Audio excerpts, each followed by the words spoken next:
My name is Sydney. Hi, nice to meet you. I'm Katrina. Awesome. I'm a student here at Assumption. I work in our rehab counseling program. I just wanted to let you know before we get started, I do work under direct supervision, meaning that if I think that anyone's at harm or you're at harm, or there's anything that comes to my concern, I will go to my supervisor about any of those situations. Is that okay with you? Yeah, that's totally fine. Perfect. I just want to let you know before we start that I hope that this can be a space where we're able to be vulnerable, you're able to open up, and we're able to build on a foundation of trust. If there's anything that makes you uncomfortable, I hope that you're able to just share that with me. How does that sound? That sounds great. Thank you so much for clarifying that. Definitely. And in general, we kind of work at your pace. We set some goals for you as we go. So hopefully this process isn't too overwhelming and you're able to take it step by step. I'm with you every step of the way.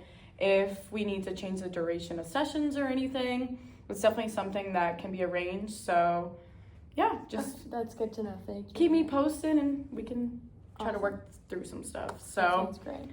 what brings you in today? So I recently just went through a pretty rough breakup.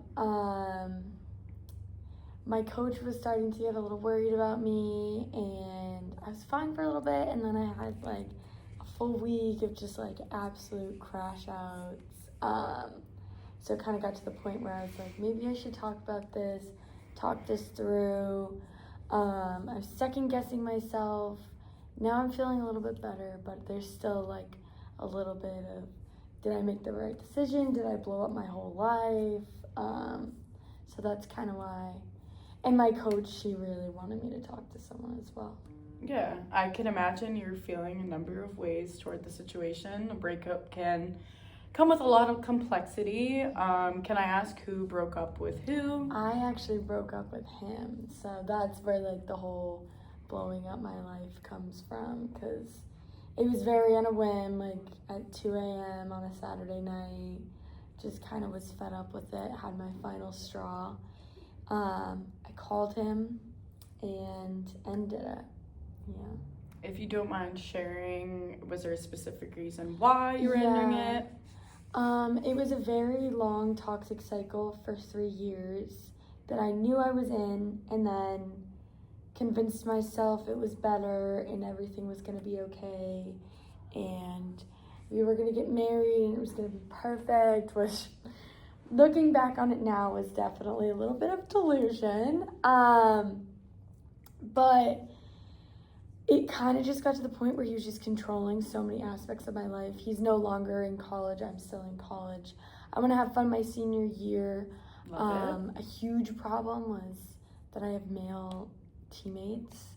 So that was never good. And it just got to the point like Saturday night, I had people in my room, and it was like I was playing music and it was like over and over again calling me, asking for a list of every single person in my room, videos of the people in my room.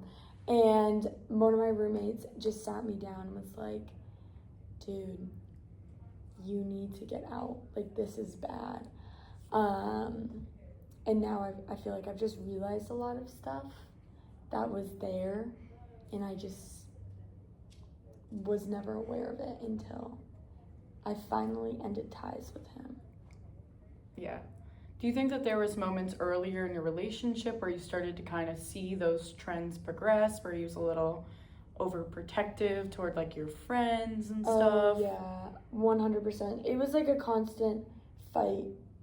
Always. I've always been an independent person, and that was like a huge thing.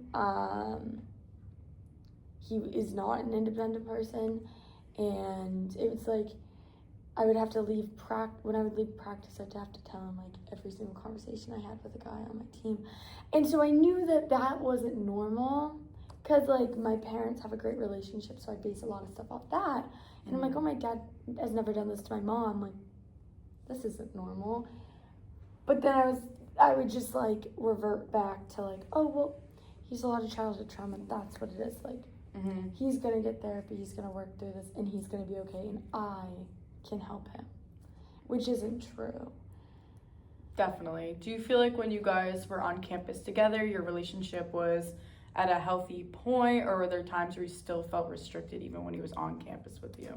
There were definitely points when we were very restricted. I was very restricted. I mean, the first 2 years we were dating, I didn't go to a single pregame without him on campus ever. Everywhere I went, he went. I barely slept in any of my dorm rooms because I was just always with him. He would always want to be around me, which I thought was so sweet and endearing, but like in reality, that's not healthy. I didn't have a healthy balance between friends and my boyfriend at the time, and looking back on it now, not great. And then when I did feel like it was healthy, it was in reality him pushing away. He ended up cheating on me last November. Yes. Wow. Yes.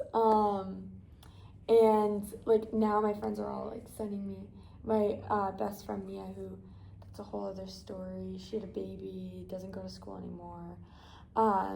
She's sending me Snapchats today of my computer being like, what, does my boyfriend still love me? Stuff, stupid like articles and quizzes that I would read because he was stepping back. And then he convinced me after he cheated on me that that I am the perfect girl and I need to be with him and he can't live without me and this is and that, and brainwashed. You seem very self-sufficient, very independent. It seems to be something that you take a lot of pride in and stuff. Do you feel like you ever express these feelings of not feeling as autonomous and stuff with him in the past? Oh, 100%. Like, this was a conversation we had a lot.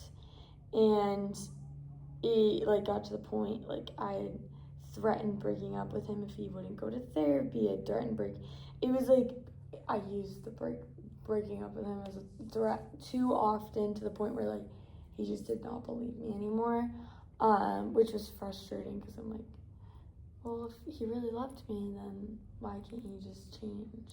Of course. Did he ever make efforts to go to therapy or take any of those steps that you had initiated? Yeah, he went to 2 therapy sessions on campus, and they were great. He like came back like a giddy little kid, like it was adorable, and he was like so excited to tell me all about it. And I'm like, you don't have to tell me all of it. Like, obviously this is personal.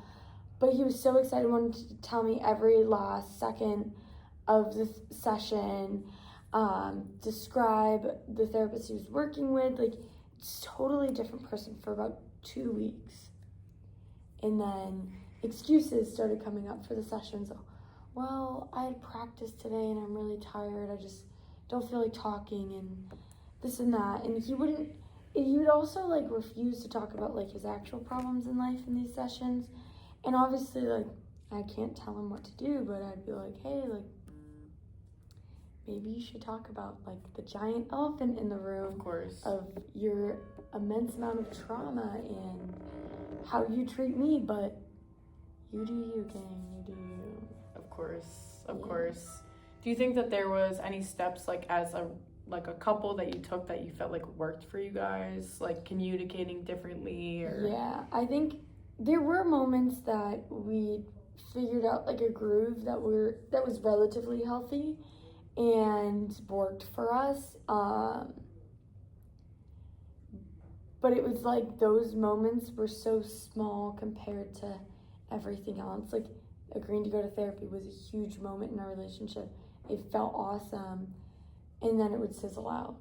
It was always like that. I mean, we had very good communication, very open communication. I mean, I had to communicate with him, but he always communicated very well to me, which was honestly really nice. Over the summer, he's from New York. I'm from, like, basically Cape Cod, so it's about a 4-hour drive. We didn't see each other that often, but, like, more than most mid-distance to long-distance couples would see. It seemed like every couple weeks. And we did really well with the time apart and like not being around each other 24/7, which I was really worried about. But Definitely. Now that we've kind of like talked about your relationship and stuff, I think a big factor now is self-care for you. I think self-care is definitely the best practice you can take right now. Are there any things that you're doing for yourself right now that you feel like have been helping you throughout the process? I think my main thing was coming today and being here today. I feel like that's a huge step for me for self